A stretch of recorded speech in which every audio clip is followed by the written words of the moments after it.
reconnaissance toute sa vie. Issoufou Mahamadou demande ainsi aux Nigériens que ce pont qui porte le nom du général Séni Kountché soit le symbole de l'unité nationale et que chacun œuvre dans ce sens. Parlons d'abord du général Séni Kountché à qui le président Issoufou Mahamadou rend hommage. Qui était l'homme à votre avis?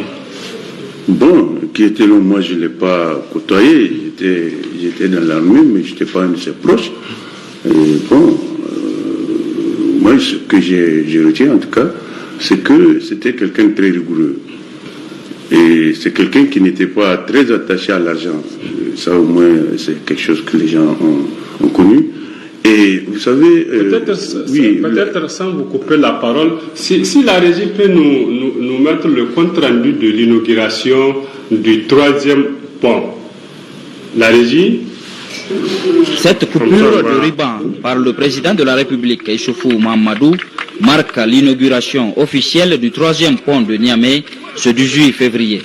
Baptisé Pont Général Séni Kountché, ce joyau, fruit de la coopération sino-nigérienne, relie désormais les deux rives du fleuve à travers le village de Goudel, rive gauche, et le quartier Lamordé, rive droite. Ce pont rend hommage à un homme célèbre, un grand chef militaire, un grand chef d'État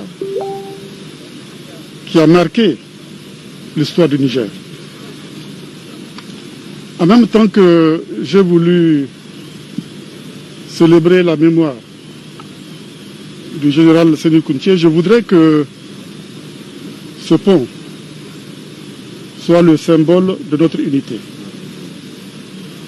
Le peuple nigérien a toujours été un peuple uni, un peuple soudé. Le général Séni Kountché s'est battu pour l'unité de ce peuple. Et je voudrais que ce pont qui porte son nom en soit le symbole de notre unité. Le Niger est un pays un et indivisible. Et je lance un appel donc à tous les Nigériens en cette veille d'élection pour qu'ils ne perdent jamais de vue cela. Pour qu'ils ne perdent jamais de vue l'importance de notre unité, cet acquis du peuple nigérien. Je voudrais aussi saisir l'occasion pour remercier la Chine, parce que ce pont a été construit par la République populaire de Chine. C'est le 2e pont que la République populaire de Chine nous construit en 10 ans. Dans son discours d'inauguration, Mamadou Diop, ministre de l'équipement par intérim, a donné les principales caractéristiques de l'infrastructure. Le pont général Séni Kountché comprend pour l'essentiel, sur le lit du fleuve, un pont à poutres préfabriquées précontraintes de 928 mètres de long, avec 23 travées de 40 mètres chacune. Sur le bras du fleuve, un pont à poutres préfabriquées précontraintes de 126 mètres de long, avec 6 travées de 20 mètres chacune. Un tablier de 23 mètres de largeur avec 2 fois 2 voies de 3,5 mètres et 2 trottoirs de 2,5 mètres. 2 voies d'accès d'une longueur totale de 2,553 km en 2 fois 2 voies de 3,5 mètres avec un terre-plein central de 2 mètres et 2 trottoirs de 2,5 mètres. 4 ouvrages d'équilibre constitués de dallots sur les voies d'accès. Le coût global de ce projet s'élève à environ 50 milliards de francs CFA hors taxes et hors douane, répartis comme suit. La Chine pour 44,830 milliards de francs CFA et l'État du Niger pour 5 milliards 496 milliards, coût de libération du site. C'est le lieu de rappeler que toutes les personnes impactées par le projet ont été dédommagées conformément à la réglementation en vigueur. Zhang Lijun est l'ambassadeur de la République populaire de Chine au Niger. Il a relevé quelques indicateurs des bons rapports que les deux pays entretiennent. Au cours de la dernière décennie, la Chine et le Niger ont tous réalisé un développement important dans le domaine économique et du bien-être du peuple. La coopération sino-nigérienne a été fructueuse et s'est développée dans divers domaines. Pour ne citer que quelques exemples, l'hôpital général de référence de Niamey, le projet du système d'alimentation en eau potable de Zender, le projet de transport d'électricité de base de 132 kW et le projet pétrolier d'Agadem, qui sont réalisés avec succès, de même que celui d'Agadem phase 2 qui est en construction. Présents à cette cérémonie, les membres de la famille du feu général Seni Kountché ont tenu à exprimer leur joie en ce jour, ravivant leurs souvenirs.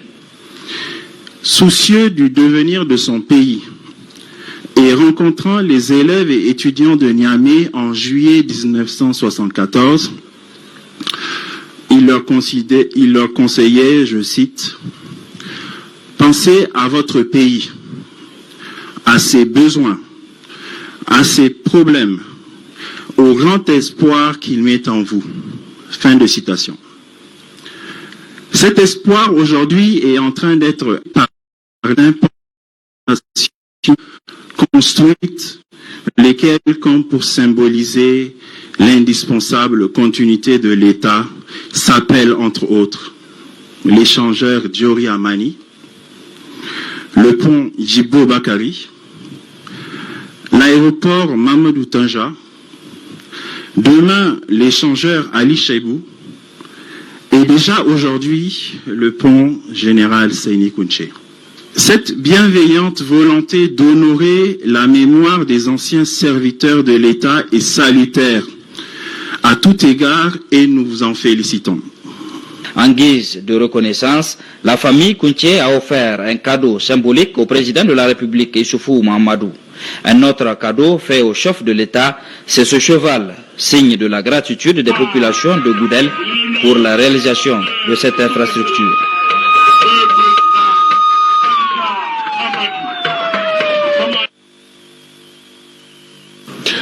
Un joli ouvrage qui porte le nom du feu général Seni Kountché. Que retenez-vous de l'homme? Bon, je vous ai dit que moi, je ne l'ai pas côtoyé, mais il se trouve que j'étais dans l'armée au moment où il était au pouvoir. C'était quelqu'un de très rigoureux et quelqu'un qui, apparemment, en tout cas, qui a surtout œuvré pour l'unité nationale. Il aimait profondément le pays, il n'était pas accroché à l'argent. Et donc, je pense que c'est ce qui a surtout marqué les esprits. Et en plus, c'est que dans le domaine de la sécurité, moi, je suis persuadé que si Kountché vivait, on ne serait pas dans la station là, parce que, en fait, c'était un spécialiste du renseignement. Je ne sais pas si vous le savez. C'est ce que beaucoup de Nigériens ignorent. Kountché, il a surtout fait le renseignement en Algérie, et donc, c'est véritablement son domaine. Et en son temps, le pays était véritablement, en tout cas en sécurité, parce que quel que soit l'endroit par lequel vous passez, au bout de quelques minutes, quelqu'un va signaler votre présence à la police ou à la gendarmerie. Et donc, à un moment, on s'est retrouvé à la frontière tchadienne, parce qu'à l'époque, les Tchadiens étaient en train de se battre. Il a considéré que c'était les paras qu'il fallait envoyer là-bas. Moi, j'étais dans le lot. On a rapidement rétabli la sécurité. Bon, ce qu'on a fait là-bas, je ne veux pas rentrer dans les détails, mais il se trouve que, en tout cas, on agissait sur la base de renseignements précis. Et quand on venait, le renseignement s'avérait toujours exact. Donc, sincèrement, et en plus, c'est quelqu'un qui profondément était très attaché à l'armée dont il est issu. Et il était surtout très proche des soldats. Et les gardes-corps nous ont dit que souvent la nuit, quand il n'a rien à faire, il vient papoter avec eux jusqu'à 2h, 3h du matin. C'est pas donné à n'importe quel chef d'État. Bon, en plus, ce que je retiens, c'est que la plupart des chefs d'État qui l'ont côtoyé ont quand même eu du respect pour lui, et ils ont eu du respect pour le Niger. Et quand vous allez en Arabie Saoudite, à Arafat, les arbres qui sont plantés là-bas, les Arabes vont vous dire que ce sont des arbres que Kountché a fait acheminer du Niger pour les planter là, et c'est sous l'ombre de ces arbres-là que vous passez la journée à Arafat. Donc c'est vous dire un peu que ce monsieur était très attaché à la religion aussi, et même aux pratiques ancestrales, parce que Kounché avait pour objectif d'assurer la sécurité pour tous. Donc, aussi bien chez les marabouts que chez les imams, s'il fallait à la fin de l'année donner de l'argent pour que les gens prient pour le pays, il le faisait sans aucun état d'âme. Lui, son objectif, c'est que les Nigériens puissent, comment on appelle ça, vaquer librement et en toute sécurité à leurs occupations. En tout cas, moi, c'est ce que je retiens. Et vous avez vu que ce monsieur-là, il a fait en sorte que pendant, en tout cas, les 13 ans où il est resté au pouvoir, que le pays puisse, malgré la guerre au niveau du Tchad, malgré les soubresauts au niveau de la Libye, en tout cas, on a quand même pu conserver l'intégrité de notre territoire de manière tout à fait intacte. Garé, vous retenez quoi de l'homme? Oui, je retiens quand même de Kounché, quelqu'un qui était quand même jaloux de l'unité nationale. Parce que c'est Kounché qui a instauré ce système qui fait qu'un fonctionnaire, on fait tout pour t'affecter à l'intérieur du pays, quitte à toi-même de prendre une épouse qui n'est pas de ton ethnie. Et c'est ce qui a mené ce brassage-là qu'on a connu. Et tous les fonctionnaires, partout où ils sont partis, ils ont épousé des femmes. Ouais. Le sentiment national, là, il a impliqué ça aux agents publics. Et ce qui a fait que vraiment, en son temps, il n'y avait pas toutes ces divisions que les hommes politiques nous ont amenées aujourd'hui, la division des cœurs et des esprits. Vraiment, c'est ce qu'on retiendra de lui. Et c'était quelqu'un qui était quand même extrêmement implacable contre la corruption. Sous ce régime, quand même, tous ceux qui osaient toucher aux deniers publics faisaient face aux rigueurs de la loi. Bien sûr, Kounché aussi avait ses côtés sombres, parce que chaque être humain a son côté sombre et son côté sombre. Mais les gens ont retenu vraiment toutes les réalisations qu'il a faites. Bien sûr, il y a eu des gens qui ont été persécutés, des gens qui ont été mis en prison, des gens qui ont été exécutés, des gens qui sont morts. Ça, l'histoire aussi retiendra cela. Mais dans l'ensemble, quand même, on retient de Kounché quelqu'un qui a eu le sens de la rigueur dans la gestion de l'État. Le sens de la rigueur. Et puis, faire tout pour qu'on mette le Niger en avant. Inculquer ça dans la tête des fonctionnaires. C'est-à-dire que se dire qu'on est d'abord nigérien.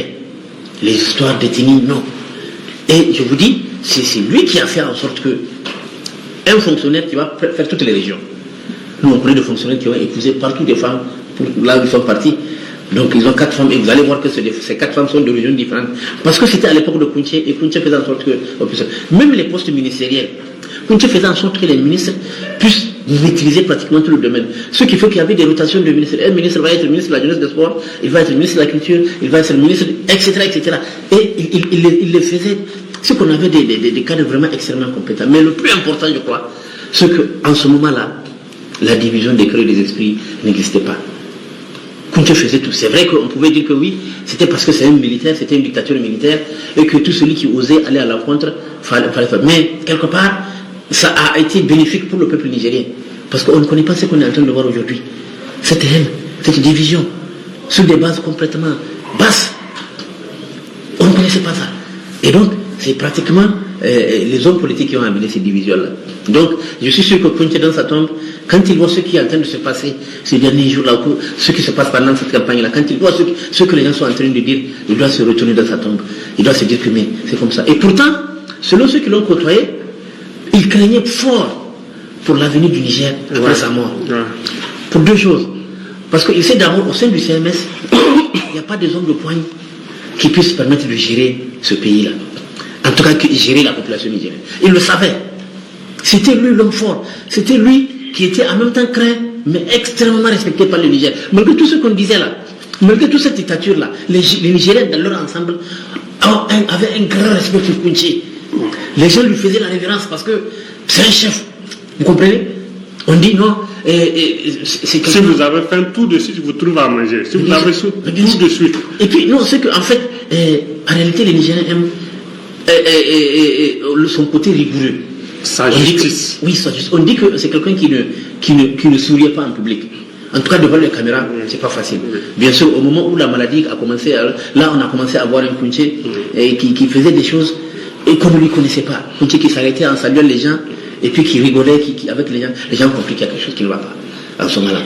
Nous, on était enfants quand il est arrivé au pouvoir, on commençait à aller à l'école, mais pratiquement tout son règne, nous avons un peu suivi, et le jour de sa mort, moi je me rappelle ce moment pathétique, le commentaire que faisait l'estono Ibrahim. Je ne sais pas si vous vous rappelez, c'est l'estono qui faisait le commentaire quand on a pris le corps de l'aéroport de Niamey pour l'amener jusqu'à la mort, pour faire la levée du corps, avant de l'amener à Fandou pour l'enterrer. C'était un reportage émouvant. La télé, ça a l'habitude de le remettre. Franchement, ce pont-là, que le président Issoufou lui a attribué, son nom a été attribué à quelqu'un, un digne fils du pays. Et je pense que déjà, il y a le stade général Séné-Koutié, il y a ce pont-là, mais on ne fera jamais assez pour la mémoire de cet homme-là, qui avait réussi à consolider l'unité nationale, à faire en sorte que les Nigériens se sentent d'abord Nigériens, avant de se considérer comme autre chose, comme ce qu'on est en train de voir. Aujourd'hui, maintenant, les gens se considèrent plus autre chose que Nigériens d'abord. Vous voyez? Donc, c'est vraiment triste. Oui, Dambadji, il était quoi à vos yeux? Et Koutié, je pense bien que c'est un homme qui a imprimé un certain nombre de comportements aux Nigériens, et un comportement de loyauté, d'honneur et de dignité. Parce que lui-même, il se fait violence sur lui-même. Et vous n'êtes pas sans savoir, à un moment de l'histoire, son propre frère, quand il a eu à poser des actes de travers, en tout cas, il a laissé subir la rigueur de la loi. Tel qu'aujourd'hui, nous n'avons pas... Il l'a emprisonné pour les enfants qui ne savent pas.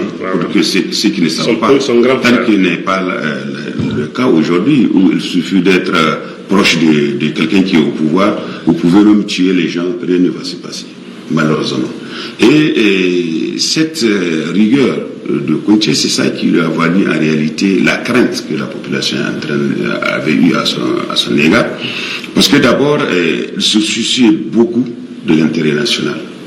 Il se souciait beaucoup de tout ce qui est nigérianité, et il ne permet pas à n'importe qui de pouvoir agir sur la noblesse de la nigérianité nigérienne. Il a été clair par rapport à ça, parce qu'en ce temps-là, c'est vrai, on était jeunes, parce que moi j'étais en classe de 3e. Je pense bien que c'était un président franchement exemplaire dans le sens de développer le patriotisme, parce que nous le voyons, il faisait même des tours dans les villages, jusqu'aux confins des villages, parce qu'en tant qu'élève, nous, il a l'habitude de nous trouver dans des classes. Et franchement, c'était très émouvant. À telle enseigne, vous-même, en tant qu'enfant, vous sentez que c'est un rigoureux qui arrive, parce que vous constatez même l'enseignant dont vous vénérez, il tremblait à son arrivée. Et le moment où lui, il tremblait, lui, il vient vous caresser, il vous posait des questions. Donc, c'est des choses, et ça motive l'enfant à dire pourquoi pas moi pour être comme ça. Et vraiment, ce sont des actes qu'il a eu à poser que moi, personnellement, j'ai pu retenir en tant qu'enfant, qui m'ont beaucoup marqué, à telle enseigne que je pense bien que c'est maintenant que j'ai constaté, en réalité, c'est un homme d'État. C'est un homme d'État, pas comme malheureusement cette pourriture de la classe politique aujourd'hui qui entoure ou qui est en train de vociférer autour du bien public au détriment de l'intérêt public. Je pense bien que c'est vrai, malgré qu'il est militaire, parce que quand on parle de militaire aussi, il ne faut pas se lever le visage. Et ce n'est pas un État démocratique où on va dire que non, il faut faire prévaloir tous les principes, tout ce qui s'ensuit. Mais lui, je pense bien que c'est la nécessité de t'extirper de la population si tu trahis le Niger, il est prêt à le faire. Et il a eu à le faire. Je pense bien qu'aujourd'hui, tout ce que nous avons comme mafieux, comme ces apatrides qui sont là, en train de rôder autour des deniers publics et en train de ramasser les biens publics, et je pense bien que si on applique la loi, même en État démocratique, on aura beaucoup de choses à gagner et on peut au moins se targuer d'être nigérien. Mais malheureusement, nous avons une classe politique qui est vraiment une classe politique politicienne, qui s'occupe rien que pour ce qui l'intéresse, elle et son groupe, et tout ce qui lui ressemble. L'intérêt du pays, ça vient après leur satisfaction groupusculaire, si on peut l'appeler ainsi. N'en déplaise à ceux qui se battent pour l'intérêt du pays, que par après on vous qualifie même de campagnards. C'est que aujourd'hui, si vous n'exposez pas votre honneur, si vous ne portez pas atteinte à l'honneur de quelqu'un, on considère que vous n'avez pas évolué. Et c'est malheureux. Ça veut dire que c'est infiltré dans le tissu socio-culturel du Niger. Or qu'au temps de Koutié, vous avez vu quand vous prenez même la chefferie, il respectait scrupuleusement la chefferie. Parce qu'il lui a donné toutes ses responsabilités et toutes ses compétences en la matière. Y compris même les leaders religieux. Vous savez votre place, mais si vous déraillez, vous savez ce qui vous attend. Mais il règle tout ce qui lui revient de devoir vis-à-vis de nos réalités socioculturelles, tel que n'est pas le cas aujourd'hui. Aujourd'hui, on utilise cette chefferie traditionnelle, ces leaders religieux, à des fins politiques et politiciennes. Et c'est malheureux, croyant que, dans tous les cas, l'essentiel, c'est d'atteindre l'objectif. Et on oublie que ces gens-là, ces composantes, sont des composantes essentielles pour la viabilité d'un pays. Parce qu'aujourd'hui, on ne le souhaite pas. Dans notre pays, est-ce que vous avez un point de référence quand il y a un problème national à qui on peut s'adresser et que tout le monde va l'écouter? Comme le là-bas, on n'a pas ça au Niger aujourd'hui. Et c'est un danger, je vous dis, un danger public à tel enseigne que aujourd'hui, cette classe politique, elle a tout détruit juste pour assumer ce sale besoin politique et politicien. Le général Sani Kountché a-t-il inspiré après sa mort? Si oui, qui et qui? Sinon pourquoi? Moi, je pense que parmi les présidents qui se sont succédés, celui qui est le plus proche de Kountché, c'était Tanja. Les autres là, franchement, je crois qu'il n'y a aucune commune mesure entre eux et le président Sani Kountché. Vous avez vu, Tanja, il connaissait aussi... Il a dit que il a dit que l'argent c'est de la saleté. Oui, voilà. En plus, vous voyez que le régime de Tanja est bâti autour d'un certain nombre de valeurs. Il n'a pas remis en cause ces valeurs-là. L'argent n'est pas devenu un dieu pendant les 10 ans où il est resté au pouvoir. Mais aujourd'hui, je suis désolé, l'argent est devenu roi. C'est même un dieu. Et les valeurs sur lesquelles notre société repose ont toutes été bafouées. Aujourd'hui, la chefferie traditionnelle n'est que l'homme d'elle-même. Le politique s'est même ingéré là-dedans au point de nommer pratiquement des chefs. Non. Et voilà. Parfois, il y a même des gens qui deviennent chefs traditionnels qui ne sont pas de la vraie lignée en France. Donc, tout ça là, cela fait que nous sommes dans une société qui est complètement désarticulée, déstabilisée. Et cette déstabilisation-là, peut-être notre génération ne va pas la payer, mais les générations à venir vont la payer cher. Il ne faut pas se percer d'illusions. Et voyez-vous, regardez, en pleine démocratie, tellement les gens sont nostalgiques du régime de Kountché, on dit que c'est un autoritaire, un autocrate, mais les gens chantent sa gloire. Ce qui est très dangereux. Parce que si vous considérez qu'il n'était pas démocrate, c'est qu'en démocratie, on doit plus... voilà. Mais regardez, en démocratie, on fait référence à lui. Ça aurait été peut-être en France, certains partis allaient même se revendiquer de lui, comme les gaullistes. Ouais. Mais, qu'est-ce qui se passe? Ça veut dire que les valeurs sur lesquelles notre société repose ont été bafouées par le processus démocratique. C'est ce que ça signifie. On a la nostalgie de ce qu'était le régime de Kountché. À l'époque, on mettait en avant la compétence. On mettait en avant quand même l'intégrité. Quand vous détournez ne serait-ce que 150 francs, on publie la liste, c'est votre famille même qui rapidement rassemble l'argent pour aller payer. Peut-être pour ne pas vous couper, oui. Un ancien DG de la BDRN, Amadou Nourou, pour ne pas citer son nom, il m'a dit qu'il a prêté de l'argent à un cousin de Kountché. Quelques heures après, Kountché a pris et Kountché l'a levé, il l'a appelé.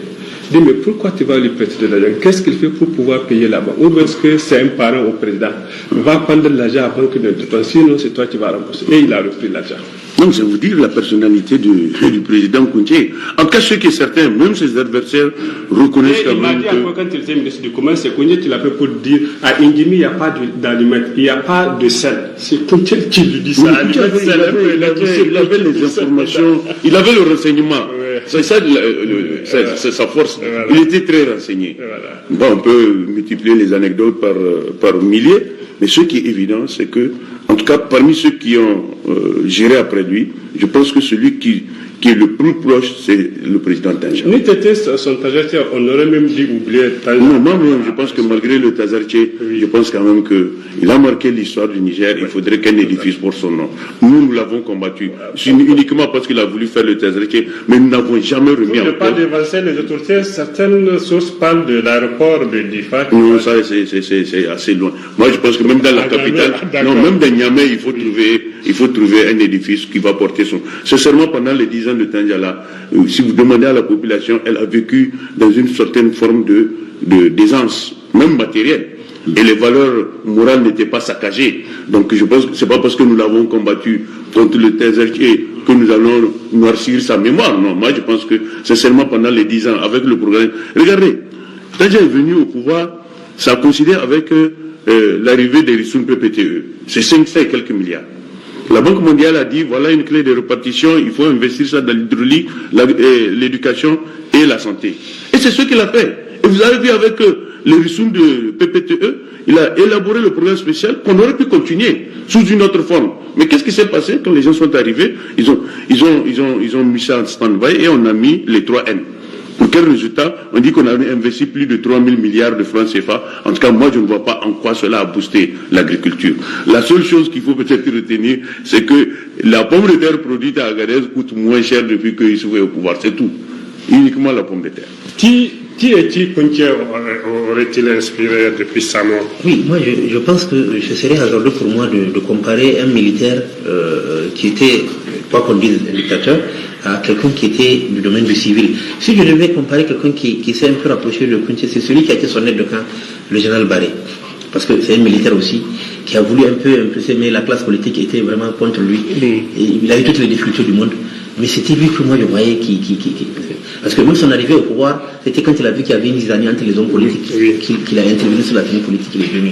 Et quand il est venu, il a voulu rester, peut-être c'est là où il ne s'est pas entendu avec les hommes politiques.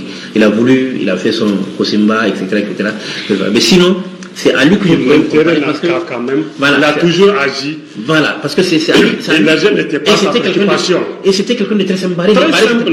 Mais les week-ends, il rendait visite ses parents, seuls dans sa voiture. C'est ça que je vous dis.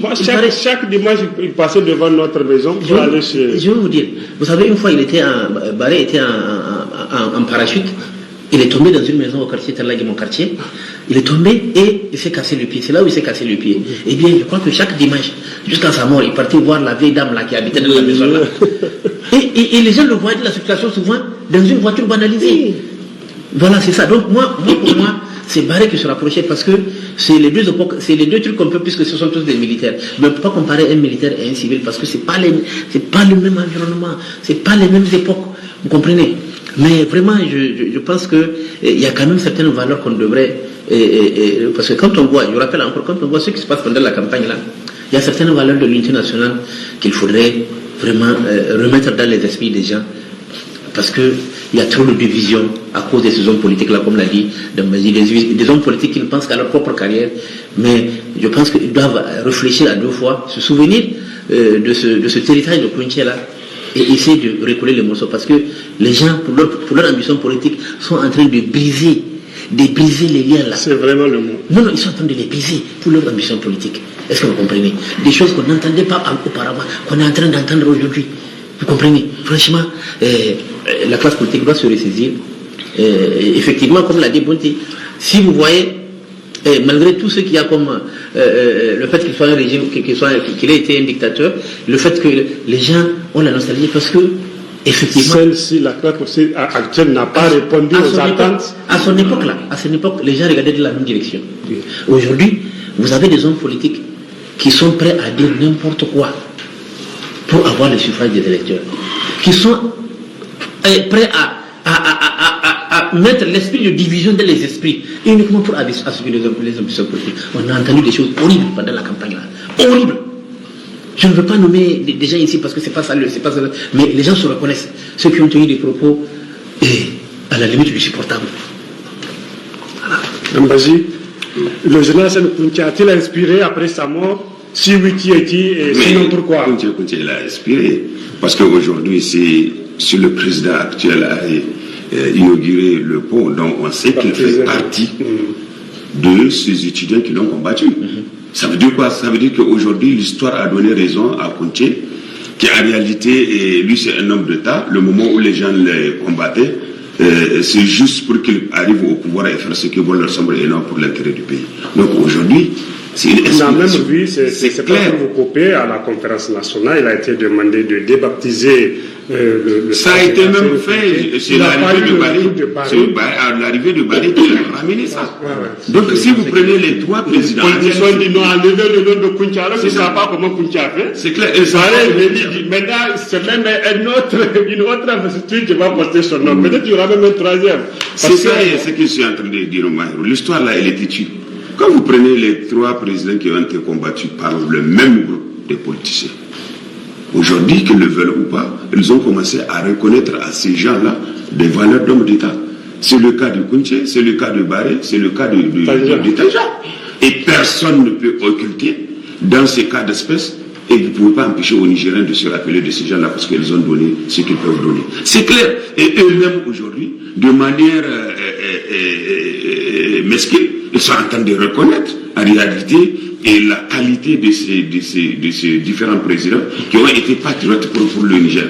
Donc je pense même que ça va venir, c'est une question de temps. Que Dieu nous prête longue vie.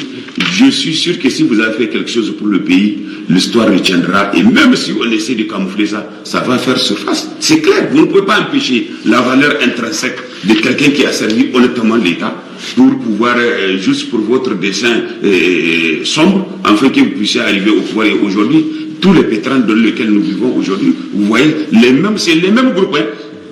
C'est les mêmes groupes qui ont combattu les 3 présidents. Il faut aller faire l'analyse. C'est les mêmes groupes.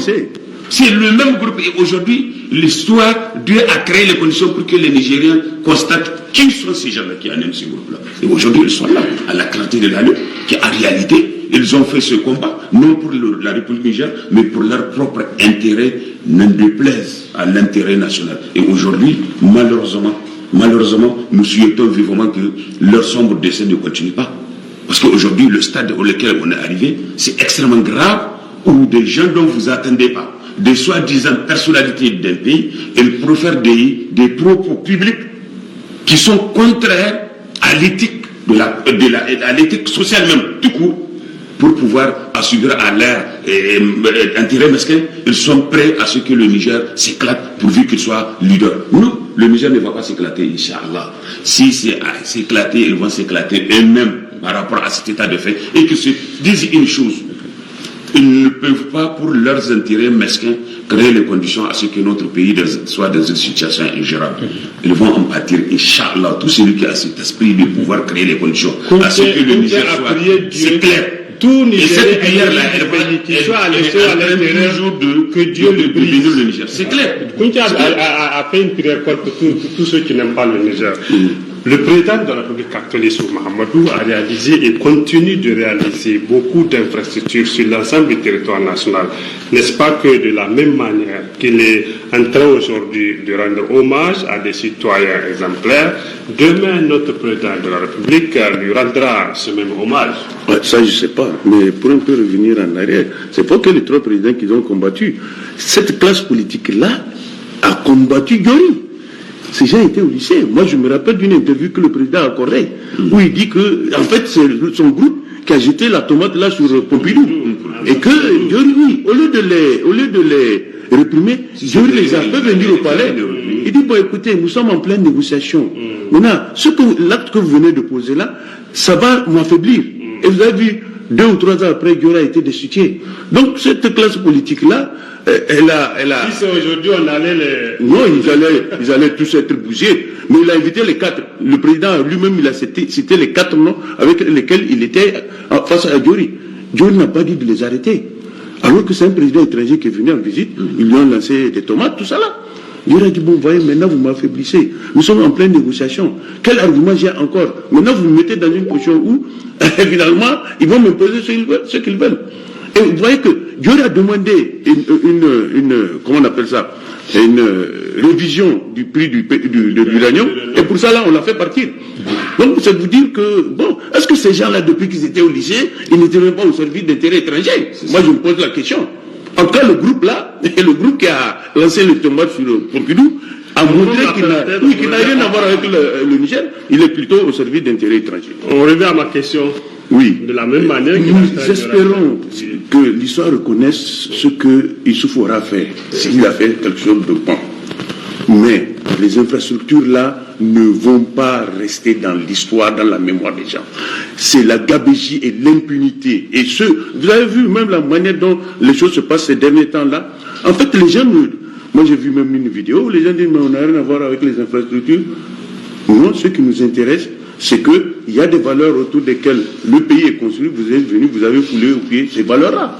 Donc maintenant, si un président arrive notre président arrive, il reconnaît que Youssouf a fait telle ou telle chose et qu'il l'exalte, ce serait une bonne chose. Mais en tout cas, dans l'esprit des Nigériens, le régime restera comme le régime le plus corrompu de ces 60 dernières années. Moi, je pense que c'est ça qui va marquer, qui est en train de marquer les esprits. Ce ne sont pas les infrastructures. Les infrastructures vont servir parce que ça va permettre aux gens de se déplacer. Mais la manière dont le pays a été géré pendant les 10 ans, c'est ce que la majorité est en train de décrier. Et c'est ça qui va marquer l'histoire. Vous avez vu Kounché, il est mort, ça fait presque une trentaine d'années. Aujourd'hui, on reconnaît ses valeurs. Lui, ça fait 38 ans. Pas 31 ans. 31 ans. Ouais. Voilà. 31 ans après, on reconnaît sa valeur. Peut-être que lui, les gens ne vont pas se focaliser sur ce qu'ils ont vécu, parce que souvent les gens, les populations ont la mémoire courte. Peut-être que, mais quelqu'un va reconnaître l'importance des infrastructures. Mais ce qui est certain. Avant Issoufou, les Nigériens ne voyaient que dans les vidéos, dans les télévisions, et à ceux qui voyagent, les échangeurs et des hôtels comme. Ça ne veut rien dire. Les échangeurs, ça ne veut absolument rien dire. C'est pas ça le développement. La preuve, on vous dit que nous avons une croissance à 2 chiffres. Vous ne voyez pas ça dans la réalité. Et regardez l'infrastructure du rond-point 6e là. Quand ils ont commencé, les ingénieurs ont dit que dans tous les cas, avant même la fin des travaux, c'est une infrastructure qui sera dépassée. Et aujourd'hui, il va falloir casser ça pour reconstruire moins de 2 ou 3 ans après. Non, ça ne veut rien dire les infrastructures, les échangeurs, les machins. Non. Moi, je pense que le bien-être peut être lié à autre chose qu'à ces infrastructures-là. Peut-être qu'à Niamey, on aurait pu faire de grands boulevards, le problème ne se serait pas posé. Au niveau du pont, c'est vrai qu'il y a par endroits, il faut construire des ponts. Ça. Et puis ça, là, le pont en question, il ne faut pas l'oublier, c'est une initiative de la coopération chinoise. C'est des sous-chinois. C'est pas, oui. Pourquoi ça coûtait près de 50 milliards de francs? On va venir à la coopération. Voilà. Mais il faut que l'État du Niger aille vers les Chinois pour que. Voilà. Oui, mais dans tous les cas, ce qui est certain, c'est que si les Chinois, eux, n'ont pas vu l'importance de ce pont pour la population, ils n'allaient pas le construire pour les beaux yeux du président. On va venir à la coopération. Le président de la République a fait la même, ou bien c'est pas la première que je vous rappelle, de la même manière qu'aujourd'hui il est en train de baptiser, de rendre hommage à certains fils exemplaires, notamment Séné Kounché, Ali Chebou et peut-être bientôt Tanja Mamadou. Est-ce qu'au vu de ce qu'il a fait pendant ces 10 ans, on peut s'attendre qu'un autre président de la République lui fasse ce même hommage? Mais c'est clair, moi je suis convaincu que quelqu'un le fera. Vous savez pourquoi? Parce que je vous ai dit, il n'y a pas un régime qui n'est pas de fou. Même le régime de Kounché, on vous l'a rappelé, il y a des gens qui ont été exécutés, des gens qui ont été tués, des gens qui ont été emprisonnés, et certains sont même vivants aujourd'hui, qui témoignent. Mais peut-être pas gratuitement. Mais ça ne fait pas. Pas gratuitement. Mais on ne s'en prend pas à quelqu'un gratuitement. Oui, mais non, c'est la dictature. Écoute, on ne peut pas comparer un régime dictatorial à un régime démocratique. Les arguments, c'est discutable. Parce que si tu penses que c'est juste qu'on tue quelqu'un, moi je ne trouve pas que j'ai dit gratuitement. Oui, gratuitement. Qu'est-ce que tu appelles gratuitement? Ça veut dire que tu peux dire que le gars qui a été tué, il mérite ce qu'il a eu? Non, il ne mérite pas. Je ne considère pas ça comme tel. C'est 2 époques complètement différentes. Et je crois que les gens ont gardé le côté positif de Kounché et ils l'ont baptisé. Même ceux qui l'ont combattu, ils l'ont baptisé. De cette même façon, Youssouf Mahamadou, pendant ces 10 ans, a transformé le pays. Je ne parle pas de la capitale, il a transformé les pays. Jamais des routes n'ont été construites dans ce pays-là, comme sous l'époque de Youssouf Mahamadou. Et ça continue. C'est des routes partout qui sont en train de relier. Sauf que les gens, c'est pas pour vous couper, les gens regrettent que les vraies routes, les principales voies n'ont pas bénéficié de. Oui, mais on peut dire la même chose. Notamment Dosso Gaya et Tawa Arlit. Dosso Gaya, c'est un problème. Et d'outils. Non, Dosso Gaya, vous ne pouvez pas informer, peut-être c'est en cours et c'est le millionnaire. On aurait dû commencer par ça. Non, c'est ce que je Parce que c'est les principales voies. Et vous savez, les Dosso Gaya. Oui. Agadez Tawa, tout ça là, mais c'est pour vous dire que des réalisations ont été faites et que incontestablement, dans 10 ans, on va se rappeler en empruntant une route que c'est un tel qui a fait ça. Parce que la même critique que vous faites là sur certaines routes, on peut dire que oui, à l'époque de Tanja, on a construit la route de Danfour, ou la route, comment on appelle ça là, la route complètement dégradée là, la route à 2 balles là, donc ouais, on peut bien critiquer. Donc il y a beaucoup de choses à dire par rapport à mais je vous assure qu'il faut transformer ce pays là. Mais un jour les gens vont reconnaître. Je vous dis, c'est en empruntant une voie qu'on va se rappeler, ah oui, ça là, c'est Youssouf qui a fait ça. C'est Youssouf qui a fait ça. Voilà. Même si c'est pas avec les sous du Niger, c'est une initiative du gouvernement qui a eu l'approbation d'un partenaire et ce partenaire a financé comme ce 3e point là. Donc, il faut reconnaître à un homme ses mérites. Il a ses défauts, comme tous les hommes politiques qui ont dirigé ce pays-là. Diori avait ses défauts, Kouncha avait ses défauts, tout le monde avait ses défauts. Moi, seulement ce qui me chagrine, il y a un homme politique qu'on semble vouloir, une personnalité, un homme d'État qu'on semble vouloir pratiquement ignorer l'existence. C'est Dodo Malawanké. Je ne sais pas pourquoi. On dirait que c'est quelqu'un à qui il ne faut même pas penser. Je ne sais pas, c'est l'assassinat de Barré, horrible, il faut le reconnaître. Vous voulez de me dire que vous n'êtes pas d'accord que Kounché, même si quelqu'un fait... Non, je suis en train de vous dire les faits. Oui. Je suis contre les assassinats. L'assassinat de Barré, moi j'en étais offusqué. Parce que moi j'étais au Nigeria, en train de faire le bel linguistique quand Barré a été assassiné. Les Nigériens ne peuvent jamais penser à Wanké pour dire qu'il a été chef d'État. Parce que oui, peut-être que... D'abord, la manière par laquelle il est venu au pouvoir et puis la manière dont il a géré le pays à 9 mois sans salaire. Peut-être que c'est ça. 9 mois sans salaire. Mais quoi qu'il en soit... Non, on sera obligé, si tu es historien, si tu es journaliste, en citant les présidents, que tu le cites, mais ça ne rien dire au niveau... La biographie ne sera pas... L'homme, avec tous ses défauts, il a quand même dirigé ce pays, même si c'est pendant 9 mois. D'accord. Et quoi qu'on dise, il a fait du mal aux fonctionnaires, il a sauvagement assassiné un président comme un chien, il faut le dire, déchiqueté. Mais il reste quand même que ce monsieur a dirigé le pays. Et on a l'impression que cette page-là, c'est comme si on ne veut même pas l'ouvrir. On veut même qu'elle n'ait jamais existé. Pourtant, elle existe. C'est les mémoires qui les rejettent parce que c'est insupportable. Il faut bien qu'on assume notre histoire. La même question à vous. Voilà. Le président de la République, Issoufou Mahamadou, il est en train de rendre hommage à certains de ses prédécesseurs pour leur exemplarité. Peut-on s'attendre un jour que notre président lui fasse la même chose au vu de ce qu'il a pu réaliser pendant ces 10 ans de régime? Oui, évidemment, parce que les jeunes ne tiennent pas compte. À un moment de l'histoire, il faut savoir tolérer. Et qu'il faut retenir une chose. En tout cas, à ma connaissance, il n'y a pas un président qui a trouvé un pays garni des sous, de toutes les potentialités, comme le président Issou. C'est Issou qui a trouvé le pétrole, c'est Issou qui a pu trouver un pays sans dette, c'est Issou qui a trouvé l'or, et c'est Issou qui a trouvé même un pays stable, avec l'avènement de la gestion des Tanja. Donc, il a bénéficié de la connivence de la société civile. Dans tous les cas, de la connivence de certains acteurs de la société civile. Il ne faut pas généraliser. D'accord. Oui. Et tout ça, là, c'est des atouts qui auraient dû permettre à Issou d'être les meilleurs des meilleurs. Je dis bien les meilleurs des présidents. Mais malheureusement, Issou, en tant que président, il n'a pas su exploiter cette situation qui lui est propice à pouvoir rehausser son image. Il a laissé les biens publics être dilapidés par ses proches et ses différents représentants, et que malgré l'existence de la répression des points de vue légal, il a refusé en réalité, parce que je considère qu'aujourd'hui, à son temps, s'il a décidé que la corruption s'arrête, elle allait s'arrêter. Il a mis en place la Halcia. La Halcia, elle est là, mais qu'est-ce qu'elle a fait? Qu'est-ce qu'elle a apporté de plus dans le combat contre la corruption? Le dossier du ministère de la Défense, quelle a été sa solution? L'uranium, le 200 000 milliards, où est la réponse? Les guettes qui se sont passés. Pourtant, c'est des choses pour lesquelles le président, quand il s'assume, il peut dire arrêtez, il faut éclaircir cette affaire. Il ne l'a pas fait. Il a profité de cette manne qu'il a hérité au nom de la République. C'est vrai, il a construit des infrastructures, et ça, vous ne pouvez pas le nier. C'est vraiment un chef en matière de construction des infrastructures au Niger. Mais ces infrastructures ont été construites de manière sélective. Je dis bien sélective. Parce qu'on n'a pas fait en réalité une gestion au nom de l'aspect, dans l'espace et dans le temps. Parce que vous pouvez citer, ce n'est pas une question, il y a des régions sur lesquelles ces infrastructures sont plus que nécessaires et sont indispensables. Ils n'ont pas connu ça. Il a fallu vers la fin de son mandat pour aller poser des pierres. Donc c'est le cas par exemple d'Agadez. Aujourd'hui, à son arrivée, s'il a construit des infrastructures, les premières infrastructures qu'il doit construire, c'est la route Tawa-Agadez.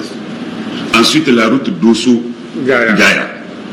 Ensuite, régler le problème de la RN jusqu'à Difa. C'est vrai, il y avait eu le coupage à partir de Kouani jusqu'à Maradi, mais dès que vous quittez Maradi, par exemple, Maradi-Zender, aujourd'hui c'est un calvaire.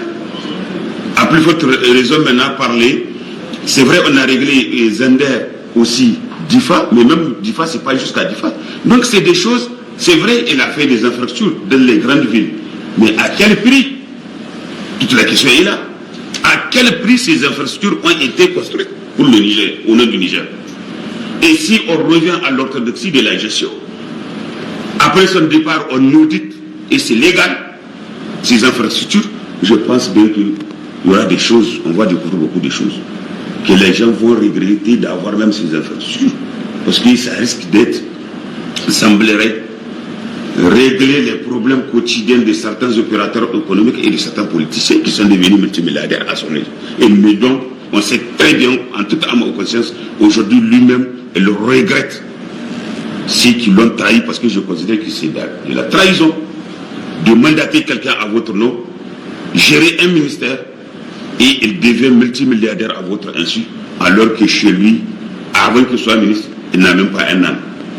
Donc c'est des choses qui sont là clairement tapis, mais on ne peut pas le nier. Sous, il a marqué avec des tâches indélébiles en matière d'infrastructure le Niger, c'est une vérité. Mais ces insuffisances sont là, et ils sont là malheureusement, ils sont tapis, ils sont là à la clarté de la lune. C'est y compris, c'est la corruption, c'est l'insécurité. C'est vrai, il a fait ce qu'il a pu faire, mais quand vous prenez le dossier du ministère de la Défense, ça a adouci plus d'un Nigérien, que les Nigériens ont constaté que tout l'argent qu'on a chanté, avoir investi de l'argent, voilà les conséquences de ce qu'ils ont connu comme situation. Je pense bien que c'est aussi à regretter. Ça là, je pense bien, après Issoura, quel que soit celui qui va venir, il faut qu'elle règle le problème de la corruption et de ce détournement-là. Heureusement pour lui, il semblerait qu'il a fait des dossiers.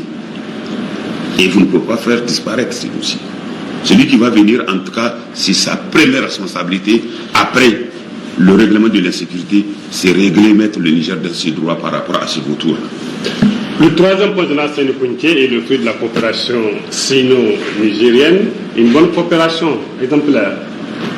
Est-ce qu'ils sont à leur première... Je crois que l'ambassadeur a cité les réalisations de la Chine ici. La Chine est quand même un pays, bon, que nous appelons un pays en voie de développement, mais qui quand même est soucieuse, en tout cas, de drainer avec elle vers le développement un certain nombre de pays pauvres. Vous voyez, même au niveau donc de la Covid-19, là, je crois que la Chine est en train d'œuvrer pour que le vaccin soit à la portée du plus grand nombre. Oui. Et sincèrement, je pense que c'est une coopération exemplaire. Et c'est une coopération multiforme d'ailleurs. C'est dans plusieurs secteurs. Voilà, dans le secteur de la santé, dans le secteur de l'hydraulique, dans le secteur des infrastructures, dans le domaine même de la sécurité. Et donc, du pétrole, c'est quand même une coopération qui donne satisfaction.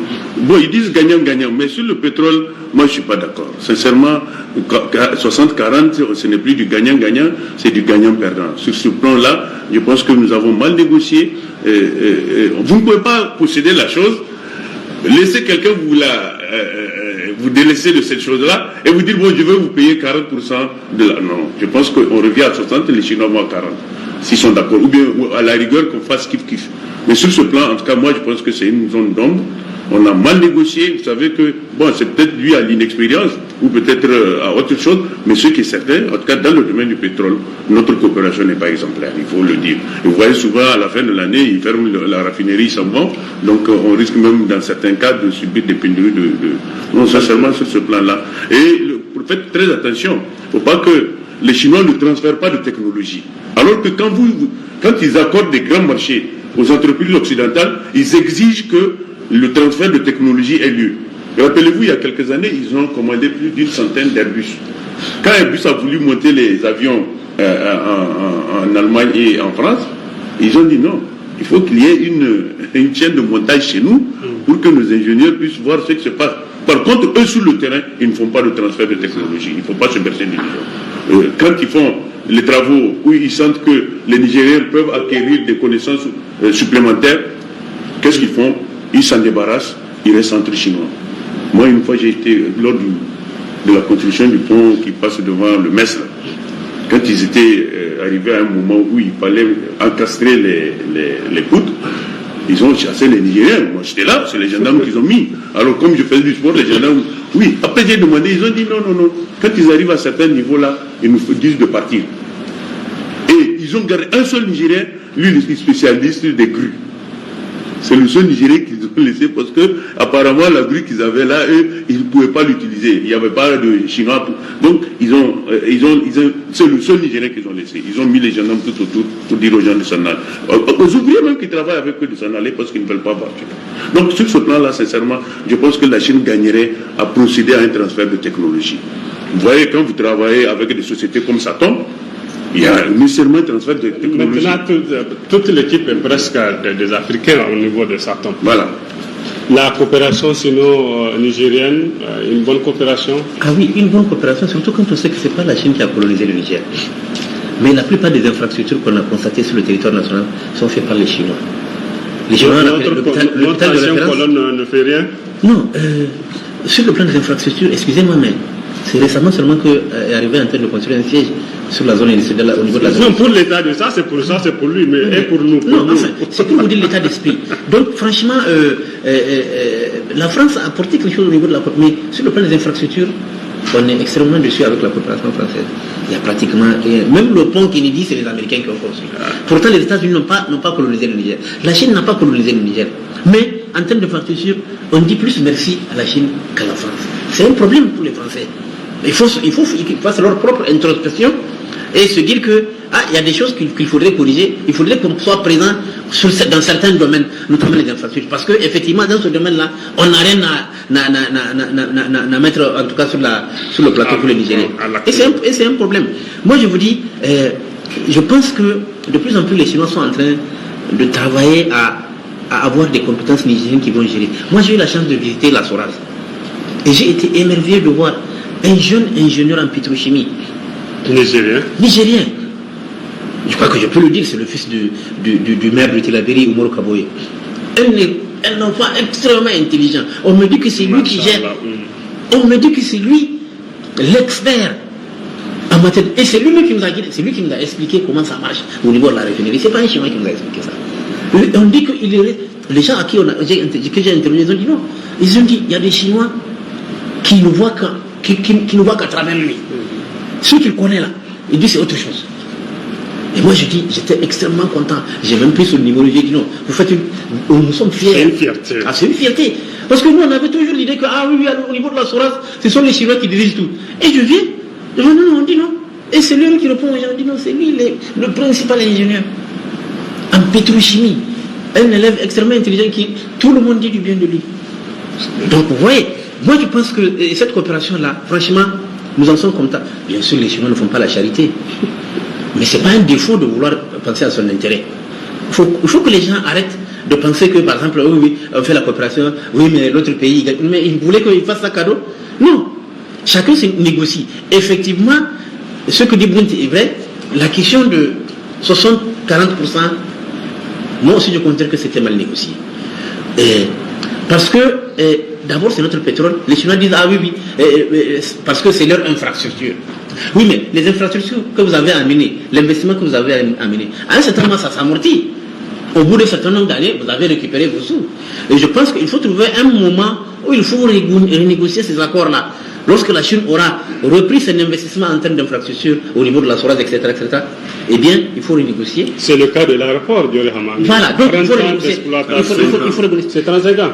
Bon, il faut renégocier ces choses-là parce que pour moi, là où c'est important au niveau de la Soraz, c'est que c'est pas comme au niveau de l'aéroport. Parce qu'au niveau de l'aéroport, au moins, on dit, au bout d'un certain moment, ça va partir au Niger. Mais apparemment, au niveau de la Soraz, je ne sais pas si à un certain moment, ça va partir. C'est-à-dire que si les Chinois récupèrent leurs sous, qu'est-ce qui va se passer? Est-ce qu'on va renégocier? Est-ce qu'il est prévu de renégocier les accords? Non. Et je pense qu'il faut qu'on réfléchisse à ça. Pour les générations futures, il faut qu'on renégocie ces accords-là. Comme l'a dit Monti, pour qu'on puisse avoir un pourcentage qui puisse nous permettre. Au Tchad. Mais Idriss Déby a dit aux Chinois, non. Soit vous faites ce que je veux, ou vous en allez. À un certain moment, il a fini par accepter. Mais parce qu'il a arrêté, il a tout bloqué. Et les Chinois ont compris, ils sont venus, ils ont accepté ce que Déby a dit. Et ce qu'il a dit. Donc il faut qu'on ait... Le Niger va faire la même chose. On va faire la même chose. Le nouveau président. Bien sûr, il le faut. Il faut espérer. On va faire la même chose. La coopération sino-chinoise, dont le troisième pont, Général Séné Kountché, est un des fruits. Oui, c'est vraiment une coopération dans tous les cas. Il faut l'apprécier à juste titre. Quand vous voyez une coopération, ça dépend de ceux qui l'ont négocié. Aujourd'hui, les dispositions légales font obligation de la publication des différents accords en matière des ressources minières à travers le journal officiel. Ils ne le font pas. Et pourquoi ils ne le font pas? Posez-vous la question. Et quand vous prenez le cas d'espèce, moi je l'ai dit.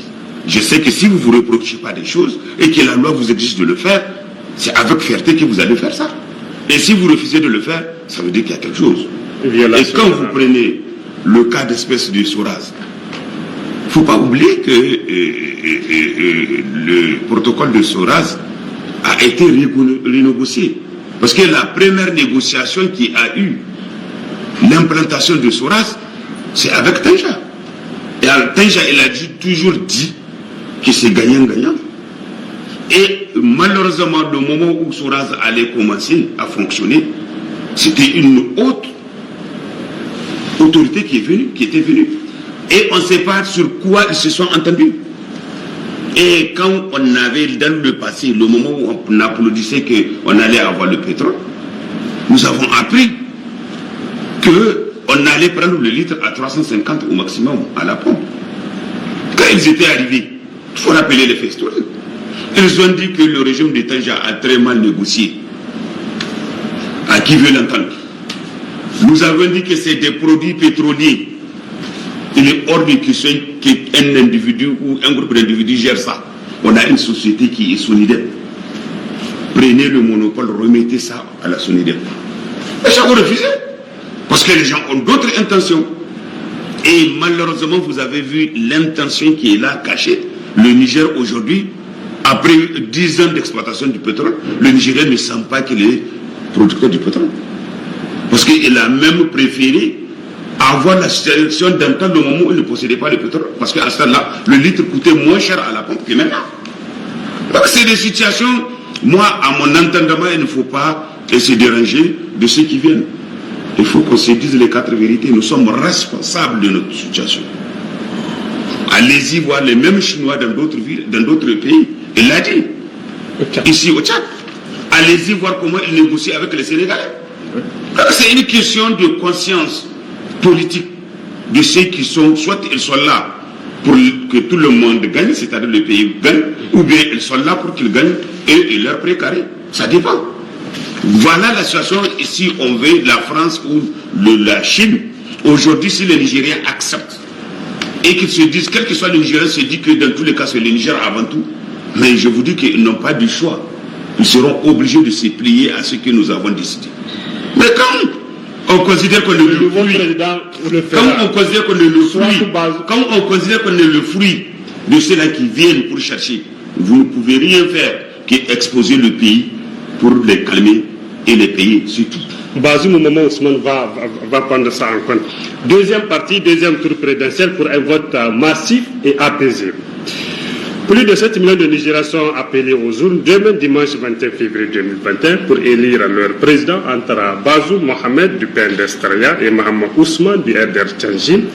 Tous ont mobilisé du monde lors de leur meeting, mais le plus important reste la mobilisation de demain, n'est-ce pas?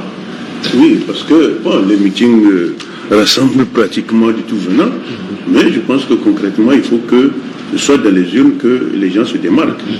Voilà comment les choses vont se passer. Et je pense que si on tient compte de l'engouement qu'on a vu lors des meetings-là, ça veut dire que si dès 6 heures, les gens seront... La queue va commencer. Donc, après la prière du matin, il faut rapidement se rendre à son bureau de vote. Moi, je vois au bureau central. Donc, j'ai intérêt... En tout cas, apparemment, les gens sont déterminés des deux côtés. Et les gens sont déterminés à faire passer leur candidat. Il faut souhaiter que... Et je pense que hier, l'un des candidats l'a dit à la clôture, il faut souhaiter que les résultats qui vont sortir de la CENI soient ceux des urnes. On va venir à ça. Maintenant, on reste dans la mobilisation parce qu'on a vu pendant les meetings, tout le monde va, tout ça là. Oui. Mais demain, il ne faudrait pas... Souvent, il y a aussi des signes qui ne trompent pas. Souvent, bon, je ne dis pas qu'à chaque fois que les meetings sont des indicateurs, mais souvent, ça peut aussi, si effectivement tous ces gens-là qui vont au meeting sont inscrits sur la liste électorale, ça peut influer quand même le vote. Oui, la mobilisation est plus importante que celle des meetings. Moi, je me méfie des meetings, je me méfie du folklore politique. Oui. Je préfère m'attarder sur ce qui va sortir des urnes. Parce que au Niger, les meetings, c'est pratiquement les mêmes personnes qui vont à tous les meetings. Surtout dans les villages, c'est une sorte de fête. Mais les villages, dans les villages, là, c'est une sorte de fête. Fête de meeting, là. Oui. Tu viens dans un village, tu viens chez un père de famille. Il a tous les drapeaux. Il a le drapeau du PNS. Il a le drapeau de l'OMAN, il a le drapeau du RDR, il se renseigne. Et il va venir. On met les drapeaux. Et je vous dis, au cours des meetings, là, c'est pratiquement les mêmes gens qui font. Et les meetings, ça permet de se donner bonne conscience. Ça permet de se donner une certaine assurance, une fausse assurance. Une fausse, c'est vraiment le... Mais en réalité, la vérité sortira demain. À la clôture, quand les résultats vont commencer à être proclamés, les gens vont savoir. C'est ce que j'avais dit, j'ai fait une publication sur Facebook, j'ai dit, ah oui, selon un proverbe malien, on enterre un menteur, c'est-à-dire que le menteur, il est dévoilé le jour de son enterrement. Ouais.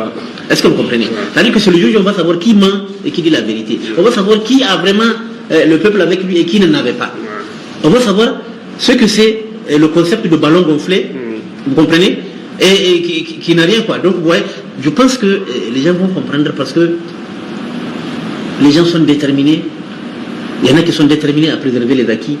Il y en a qui sont déterminés à vouloir les enlever. Le changement, ouais. Et donc, au-delà de toute spéculation, ce qui est le plus important, c'est que les gens sortent parce que je pense que le taux de participation pour ce deuxième tour-là va être très important. Plus important que celui du premier tour. Et il y a un autre enjeu. Parce qu'il y a quand même plus de 1/10 de ceux qui ont voté au premier tour dont les votes ont été annulés. Il y a un enjeu. Ces gens-là, cette fois-ci, ils ne vont pas se tromper parce qu'il y a 2 photos. Seulement. Voilà. Donc avant, il y avait plusieurs photos. Des gens qui ont vu une trentaine. Maintenant, il y a 2 photos. Je pense que les 400 ou 500 000 voix là vont être comptabilisées. Et ça va permettre de faire la différence. Oui, la mobilisation, elle doit être... Oui, la mobilisation, en toute vraisemblance, elle sera à la hauteur peut-être de notre espérance. Mais cette mobilisation, il faut que ça se fasse dans la sérénité et le calme. Parce que c'est très important, ce que nous avons constaté lors de la propagande du deuxième tour, c'est inquiétant. Deuxième tour. Parce que, à ma connaissance, je n'ai jamais vu dans le processus de propagande au Niger, là où on déchire les affiches, c'est la première fois. Là où une délégation d'un parti politique vient et elle est accueillie par des jeux de pierre. Donc il faut que la population comprenne une chose. Le plus grand acte que vous pouvez poser pour l'intérêt du pays et montrer à votre candidat que vous êtes avec lui, c'est d'aller dans la sérénité voter pour lui. Toute tentative de violence, elle doit être bannie. Franchement, je pense bien qu'aux 2 bords politiques, que se disent une chose. Pour ça. Oui, ça fait partie de la mobilisation. Parce que si on mobilise, si vous vous mobilisez pour créer la confusion, vous ne rendez pas service ni à votre candidat, ni au pays, ni à vous-même. Donc il faut que cette mobilisation soit faite, mais dans la sérénité et le calme. En plus, donc, il vient de me précéder, en plus donc, de la mobilisation pour concrétiser et positiver son soutien à son candidat préféré, quel doit être le comportement des électeurs pour un scrutin apaisé? Le comportement, c'est de voter en toute sérénité. C'est-à-dire que le bruit que vous allez faire dans la rue, ça n'a aucune importance tant que vous ne votez pas. Donc il faut aller mettre votre bulletin. D'abord, ne pas se tromper en machin, en prenant le bulletin et en apposant son doigt. Il faudrait maintenant que les choses se passent dans les règles. C'est vrai qu'il y a eu quelques dérapages, où on a vu des délégations qui ont été empêchées de rentrer dans certains villages. Ça, c'est pas démocratique. Il faut que les gens le sachent. La véritable démocratie, c'est que tu es derrière un candidat, va voter pour lui. Va mettre ton bulletin dans l'urne. Maintenant, si tu es membre d'un parti politique et que le parti donne des consignes, il faut aussi respecter ces consignes-là. Parce qu'il y a des partis qui vont dire, bon, après le vote, il faut que les militaires restent sécuriser leur vote. Mais ça ne veut pas dire aller perturber le déroulement du scrutin. Vous pouvez rester dans la cour, attendre paisiblement que tout le monde vote, qu'il y ait des comptes et que vous ayez le chiffre de votants, en tout cas qui ont voté en faveur de votre candidat dans tel bureau. En ce moment-là, vous pouvez rentrer chez vous après avoir délégué un de vos militants pour apporter le truc au niveau de la sécurité. Oui, ce que j'ai dit, le comportement des électeurs. Le comportement des électeurs est extrêmement important. Je crois que hier, le président de la CENI a animé une conférence de presse pour faire le point de l'organisation, où les journalistes lui ont posé la question. Par rapport à l'organisation, et il a répondu. Il dit, c'est un appel qu'il lance à l'ensemble des peuples nigériens.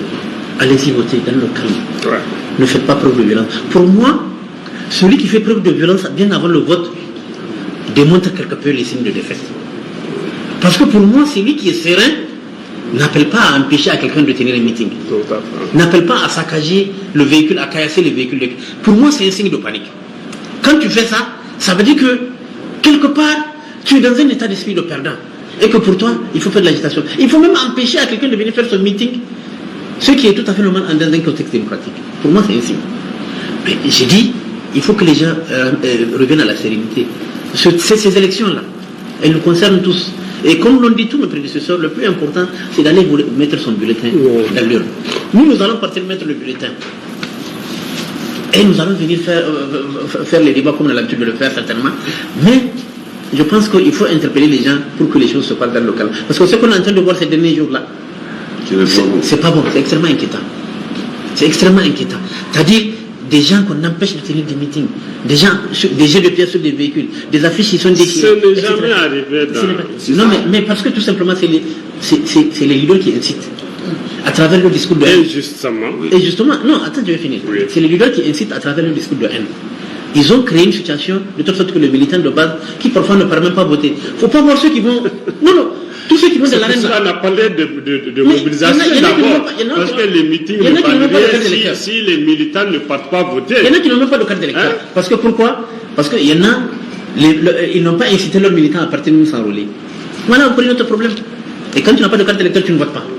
Des élections apaisées pour la paix sociale s'imposent aux électeurs. Comment alors obtenir des élections transparentes? Pour obtenir d'abord des élections transparentes et apaisées, les premiers responsables, ce sont les directions des partis politiques. Il faut qu'elles attirent l'attention de leurs militants, y compris certains leaders. Parce que je vois certains propos où on demande aux militants, si vous voyez quelqu'un qui essaie de créer une confusion, il ne faut même pas m'appeler, il faut finir avec lui. Et le reste, je m'assume. Ça veut dire quoi? C'est grave. Ça veut dire quoi? C'est grave, hein, c'est des hommes politiques qui parlent. Et c'est des hommes politiques. Et puis, de surcroît, un député. C'est grave. Et ça veut dire quoi? Je pense bien que c'est des choses extrêmement graves que les partis politiques, que les partis politiques doivent prendre l'ampleur de ce genre de propos et qu'ils assignent leurs leaders et leurs responsables de tirer leurs oreilles par rapport à cette affaire. Parce que, surtout, pas dans les villes. Ces genre d'individus, ils sont tapis à l'intérieur du pays à cause de leur soi-disant richesse sale. Ouais, c'est vraiment sale. Qui essaient de manipuler la conscience populaire et les mettre en confrontation entre les frères. Je pense bien que même s'il faut faire des messages, il faut faire des messages à ce leader d'arrêter ce comportement. Parce que quand il s'agit de cette question, personne ne sera au-dessus de la loi. Vous ne pouvez pas, pour vos intérêts d'un parti politique ou d'un individu, parce que vous voulez être député ou bien vous voulez avoir des marchés, si quelqu'un arrive au pouvoir, vous allez mettre toute une région en violence. Non, vous n'êtes pas au-dessus de la loi. Il faut que vous compreniez, et tout le monde comprenne cela. Et ces électeurs qui comprennent une chose, quand on les manipule pour qu'ils fassent la violence, les premières victimes, c'est eux.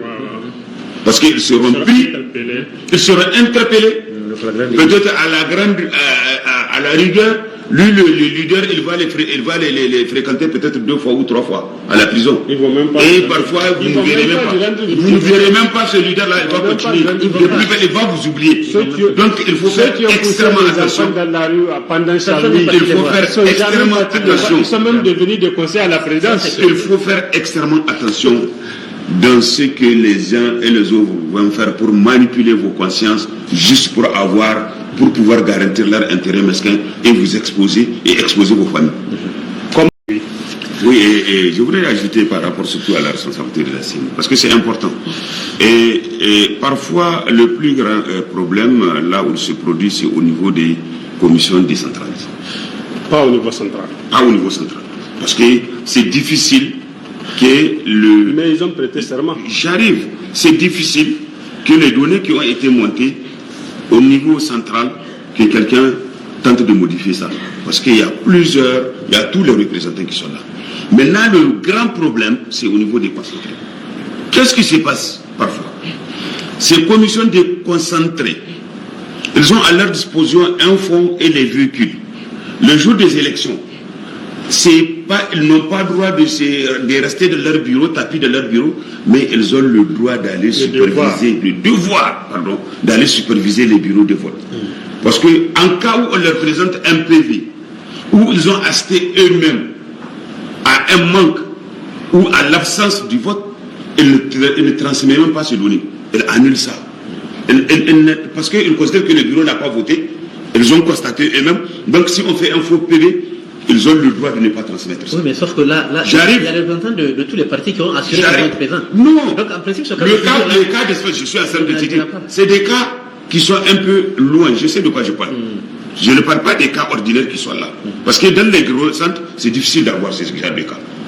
Vous n'êtes pas sans savoir, à un moment, on disait qu'il y a des bureaux de vote où on n'a même pas voté, mais les gens ont dit qu'on a reçu leur PV. Oui, et ça, j'arrive. Non, maintenant tout le monde a dit qu'il sera là dans les 26 000 bureaux de vote. Ce n'est pas 26 000 bureaux de vote. Aujourd'hui, dans notre pays, si vous partez à certains villages où vous allez trouver, et il y a le bureau de vote, vous le cherchez, vous ne le trouvez pas.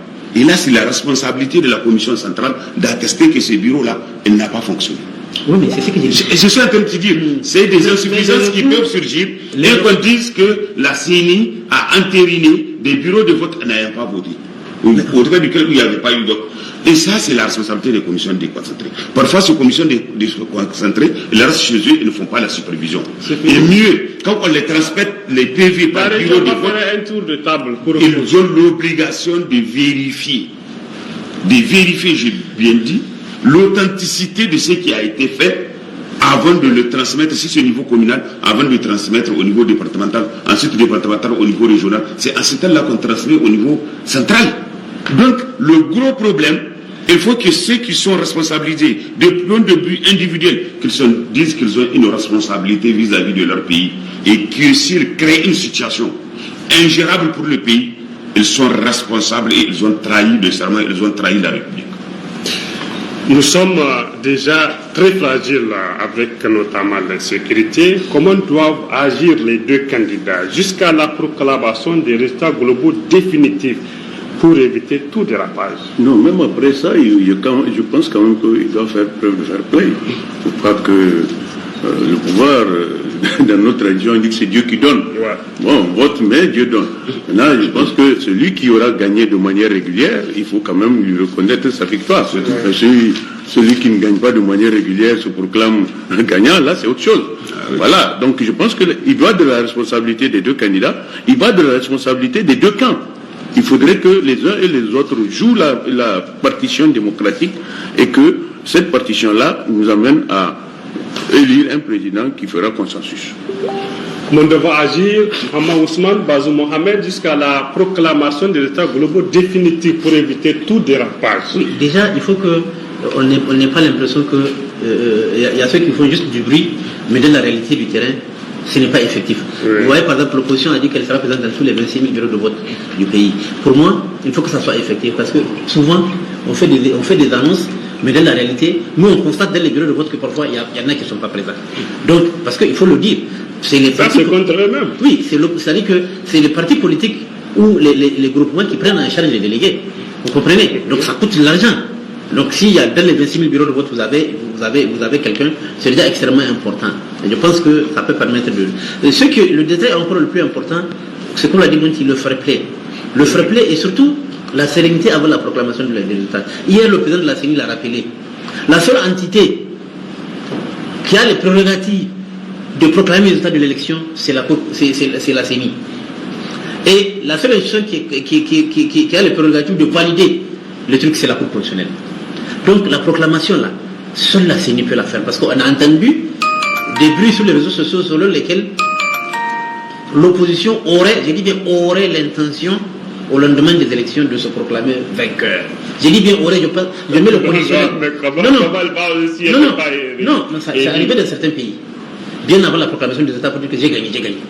La CENI rappelle aux gens que tout celui qui oserait usurper cette prérogative constitutionnelle de la Commission électorale nationale indépendante, tout ce qui oserait fera face, n'est-ce pas, en tout cas aux plaintes de la CENI auprès des juridictions compétentes. C'est pour dire que vraiment, c'est pas à quelqu'un d'autre de proclamer les résultats, c'est la CENI qui doit le faire. Et donc, il faut interpeller les hommes politiques, ceux qui ont des mauvaises intentions, pour créer la chienlit à travers une proclamation hasardeuse de résultats, pour créer une tension dans le pays. Il faut qu'on les mette en garde. Notre pays là, on est jaloux de lui. Si c'est Maman Ousmane qui est élu là, c'est le Niger qui gagne. Si c'est Bazoum qui est élu là, c'est le Niger qui gagne. Nous, notre pays là, on ne permettra à personne de vouloir amener la violence pour ses intérêts personnels. Il faut que cela soit clair. C'est très clair. Le président de la CENI a parlé, la CNDH a fait un communiqué pour rappeler les gens à la sérénité, à faire un vote. Khalid Kiri a fait un truc de retour d'Agadez. Il a rappelé les gens à faire un vote dans la paix, dans la sérénité, et de ne pas faire de la violence. Il a interpellé les gens. Le médiateur a fait, toutes les bonnes volontés sont en train de le faire. Mais j'ai comme l'impression que certains ont l'oreille dure, ils veulent aller dans cette voie-là pour créer un désordre dans ce pays-là. Eh bien, nous ne l'accepterons pas. C'est clair et net, nous ne l'accepterons pas. Et c'est pourquoi on parle pour qu'ils entendent. Oui. Et c'est bien pertinent que la CENI parle, et c'est légal. Personne n'est autorisé du point de vue légal à proclamer les résultats provisoires. Et ensuite les résultats globaux définitifs à part la CENI, à part la CENI et la Cour constitutionnelle. Mais il faut qu'ils se disent aussi les différentes institutions. Ils ont l'obligation morale de proclamer ce que le Nigérien a voté. Les vrais résultats. Les vrais résultats. Je ne doutais pas d'eux, mais il faut qu'ils se disent une chose, et aussi ils seront responsables si jamais ils ne proclament pas ce qui a été fait. C'est important. C'est important. Mais personne n'a les prérogatives de proclamer avant qu'il se prononce. Surtout que l'opposition est présente maintenant. C'est clair. Et ça, je pense bien que c'est clair. Personne, il n'y a aucun politicien qui va oser proclamer les résultats, mais il faut que ça n'est jamais venu auparavant. Et ça ne va pas gêner, Inch'Allah. Maintenant, on le souhaite vivement. Et maintenant, eux aussi, les différentes institutions, qui se disent que, aussi, la sérénité et la continuité de la République du Niger dans la paix dépendent de ce qu'ils vont prononcer honnêtement par rapport aux résultats recueillis sur le terrain. S'ils font autre chose, c'est des Nigériens comme nous, on va vivre la même situation avec eux. Et on le souhaite. Mais s'ils font ça, voilà. déjà les représentants de l'opposition sont au niveau de la CENI, il faut vous attendre à ce qu'ils réagissent. Je pense que voilà, mais on ne veut pas qu'il arrive à ce point. Non, il n'y a même pas de. On ne souhaite pas que ça arrive à ce point, qu'il y ait une bipolarisation des la CENI et la Cour constitutionnelle. On ne souhaite pas. La CENI et la Cour constitutionnelle sont conscientes de leur responsabilité et de leur histoire pour l'avenir du Niger. On le souhaite. Voilà le débat d'aujourd'hui, c'est fini. Merci de l'avoir suivi. Plaise à Dieu, un niveau spécial sera fait demain avec toujours les mêmes invités pour le second tour de la présidentielle dans l'après-midi. Merci, chers invités. Merci beaucoup. Bon temps.